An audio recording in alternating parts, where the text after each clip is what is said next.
Today on Judge Faith, exes caught up in a he said, she said dispute, battle over belongings that went missing after their breakup. He had a lot of trust issues. He said that I would be cheating on him. He would search the phone, find nothing. She was texting her ex, oh, I can't deal with him. He's such a mama's boy. I don't even love him anymore or anything like that. Was she cheating on you?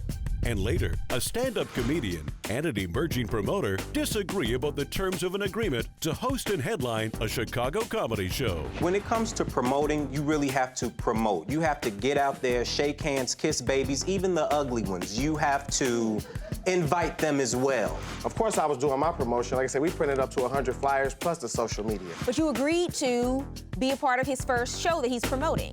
Why? Faith Jenkins. Her distinguished legal career began when she graduated first in her law school class. She quickly became a tough New York City prosecutor and then a preeminent legal analyst on cable news. And now she's the judge in her own courtroom. Her cases are real and her rulings are final. She is Judge Faith. Plaintiff Stephanie Mendoza says the defendant kicked her out of their home after accusing her of cheating, but won't return her personal belongings. She's suing for the return of property.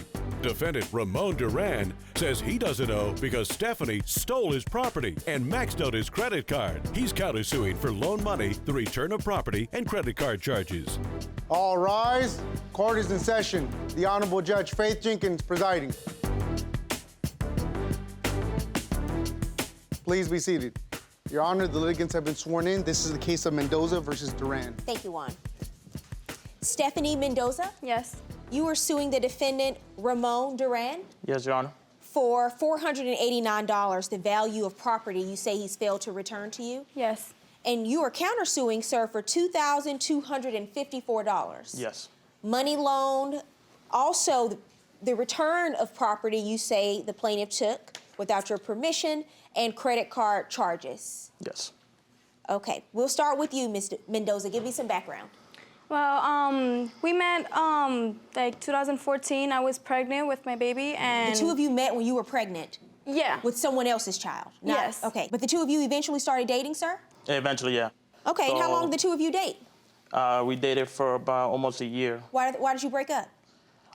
She was always picky, nagging. She always just complained about everything I used to do.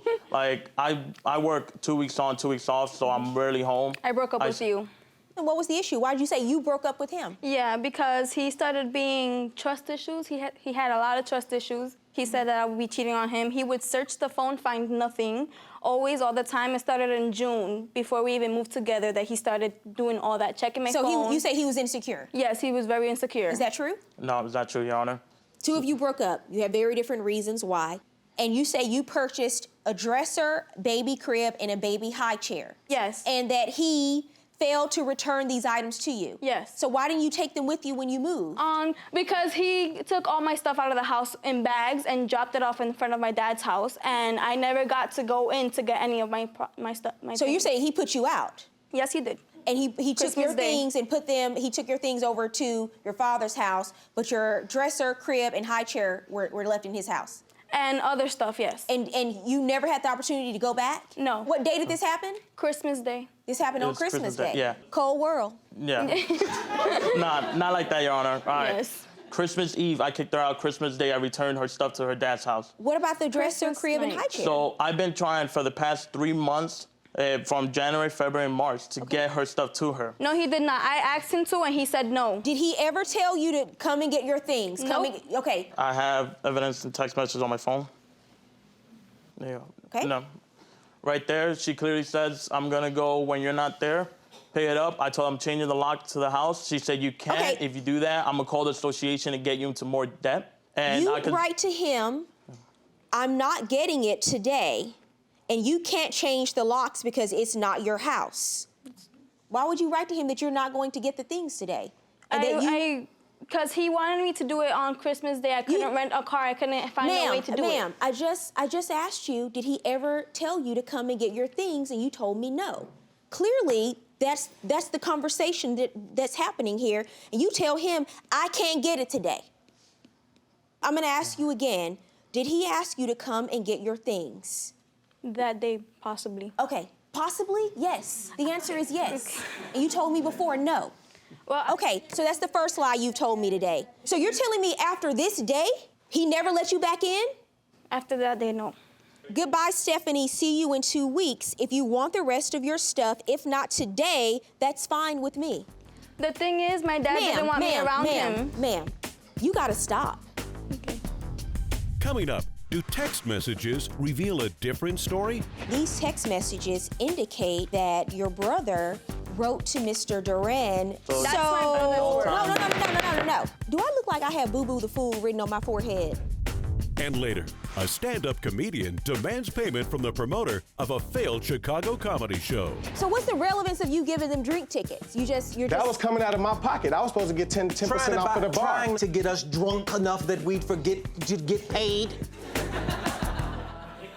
Plaintiff Stephanie Mendoza says Ramon won't return her personal belongings. She's suing for the return of property. Defendant Ramon Duran says he doesn't owe because Stephanie stole his property. He's countersuing for loan money, the return of property, and credit card charges. What's your countersuit about, sir? I'm countersuing for about, in the time of November, I bought a watch and a necklace. And about 2 days before I kicked her out, I caught her hiding one of the stuff away, but it didn't click to me in the head. Hiding? Yeah, she was hiding the watch box inside an iron box. So this watch and this necklace, you're saying you don't know anything about it. Nope. If he has the pictures of it and That's in the box old and everything, he should have the stuff. The That's stuff. old pictures of when I bought the Why do you item. say that So- and you live in New York now? Why do you say that she took these things? How are you going to prove that?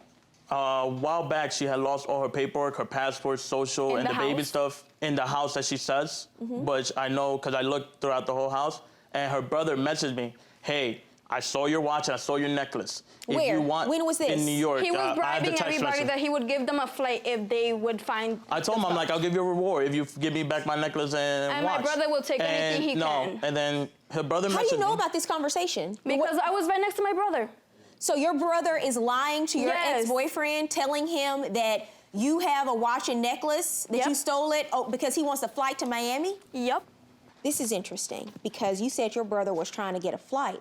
And these text messages indicate that your brother numerous times wrote to Mr. Duran telling him to look for your paperwork, your passport and your paperwork. And that once Mr. Duran would return your personal paperwork, the watch and the necklace would be returned to him. Yep. So That's my brother's word. No. Y'all must do I look like I have Boo Boo the Fool written on my forehead? It doesn't take a rocket scientist to put 2 and 2 together about what's going on here. So I have your brother writing him, the stuff is in New York. I can't get that stuff to show up unless those papers show up. He writes, he's seen the watch and the necklace. He knows exactly where it is. I think you took the watch and the necklace. Your brother is simply asking for one thing, and that is your paperwork, whatever paperwork you're looking for, period. It is clear to me that your brother is communicating on your behalf, and your brother tells him that he will return the watch and the necklace, which are in New York with you when he finds your paperwork. I have one message He after said the he can't fact get here. it. Do not interrupt me. I have one message after the fact here where he tells you, return the watch. After he's told you, by the way, you can come and get your things. After I see 2 Snapchats where he's told you, you can come and get your things, I have another message down the road after he realizes the watch and the necklace are gone, after your brother tells him he's seen those items in New York, where he tells you, return those things. I have no problem giving you your stuff back. He had no problem from day one. Your claim is dismissed. My judgment in this case is for the defendant. For the value of the watch and necklace, I believe you took. You had every opportunity to get your items, and you chose not to do so. Judgment for the defendant, $525.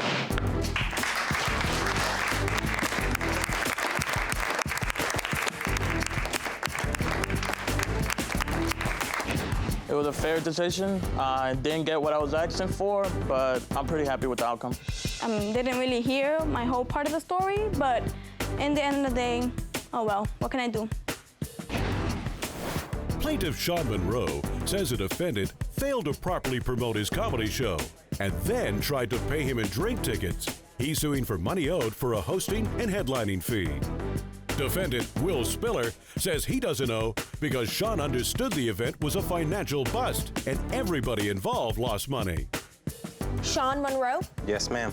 you were suing the defendant, Will Spiller, Yes, Your Honor. for $2,000 you say he owes you for a hosting and headlining fee that was never paid to you? Yes, ma'am. Okay, so why don't you start from the beginning, sir? Give me some background on you and how you know the defendant. I've known William for about 17 years. He moved into my neighborhood. His mom asked me to take him under my wing. I did that. He was kind of like the little brother I always wanted.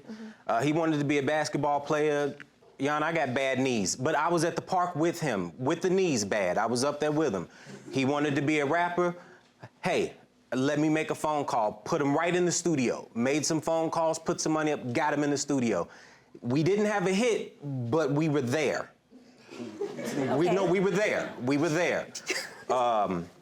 And he wanted to get into promoting. He was a rapper slash basketball player.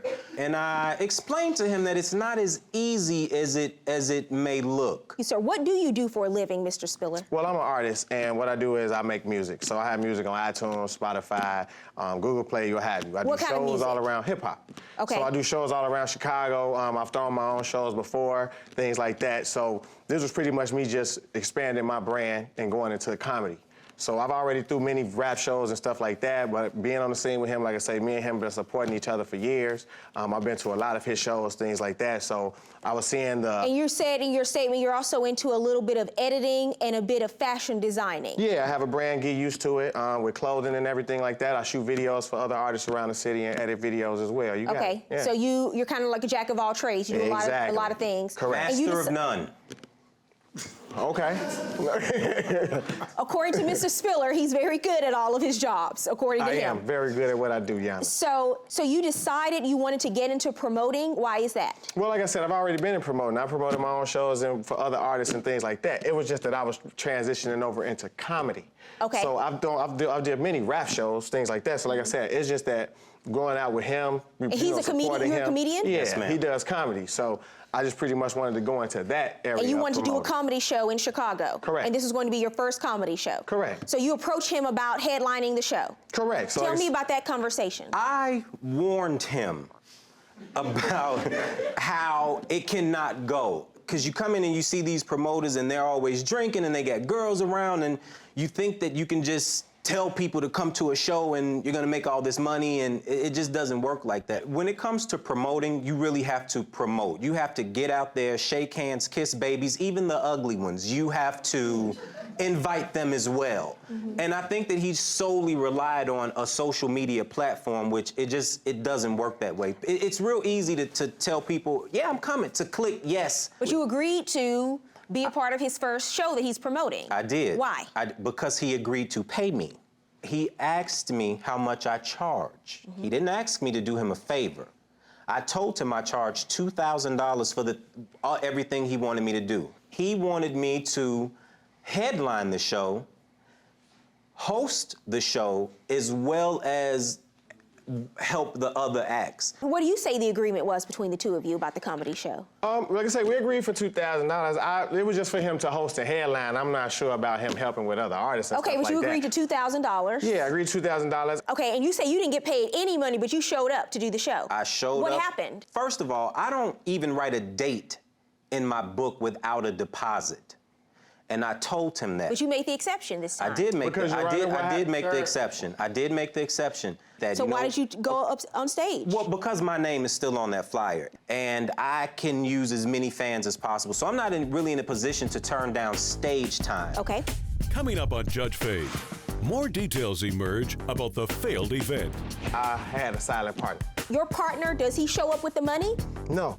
I explained to him that my silent partner let me know that he wasn't going to pay anyone before they didn't show up to the venue because he's been burned in But the now that past. they're there, okay, he's done the show. What is the reason he hasn't been paid? Plaintiff Sean Monroe says Will tried to pay him in drink tickets.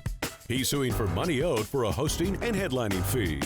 Defendant Will Spiller says he doesn't know because everybody involved lost money.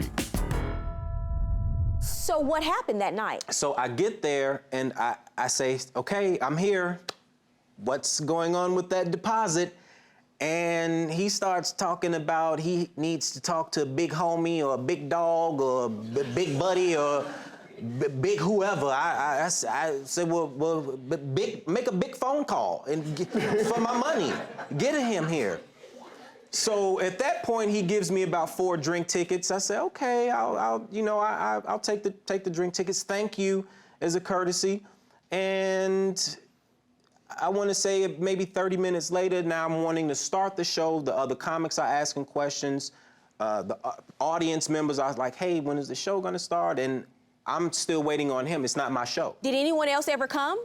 No, I want to say there was a total of about 29 people. Okay, 29 people. And so you performed that night? I did perform. And did you ever get paid any money? No, I that's did why not. that's why you're here. That's why you're suing. Exactly. So what happened? You told him you would pay him $2,000. None of this is in writing, but you admit that you told him you'd pay him $2,000. He performed. Why haven't you paid him? Well, like I said, at the beginning of the conversation, which he left out, was that I had a silent partner. Your partner, does he show up with the money? No. I explained to him that my silent partner let me know that he wasn't going to pay anyone before they didn't show up to the venue because he's been burned in the But now that past. they're there, okay, Yeah. He's done the show. What is the reason he hasn't been paid? Well, before the show, I was giving out drink tickets. I was being in good graces with everybody. Okay. Even his guests, I was giving drink tickets to, food to make sure everybody was okay. So what's the relevance of you giving them drink tickets? That was coming out of my pocket. I was supposed to get 10% off for the bar. Trying to buy us off and buy time, hoping to get us drunk enough that we'd forget to get paid. What's happened to your relationship since then?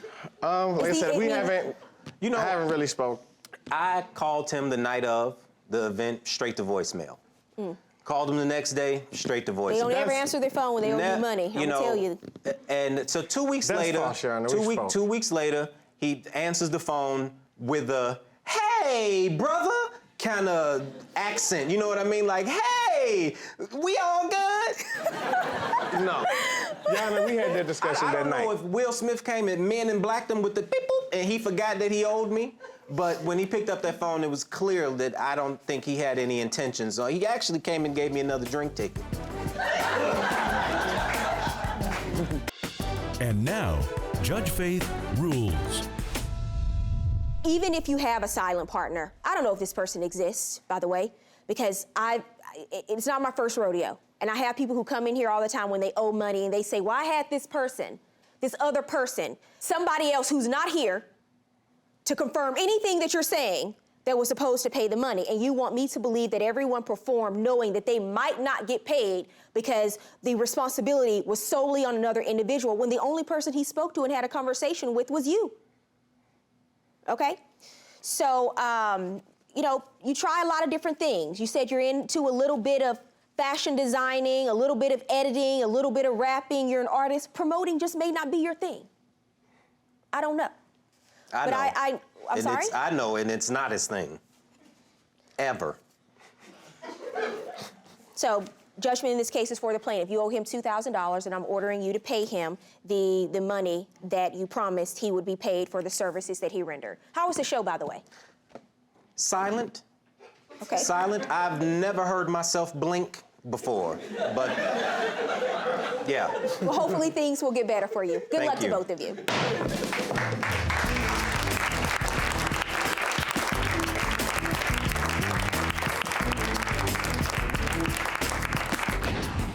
If you want to promote a show, you need to have all those people paid up front, and you will probably be the last person getting paid. I'm gonna keep doing my thing and promoting. Just look out for me, people.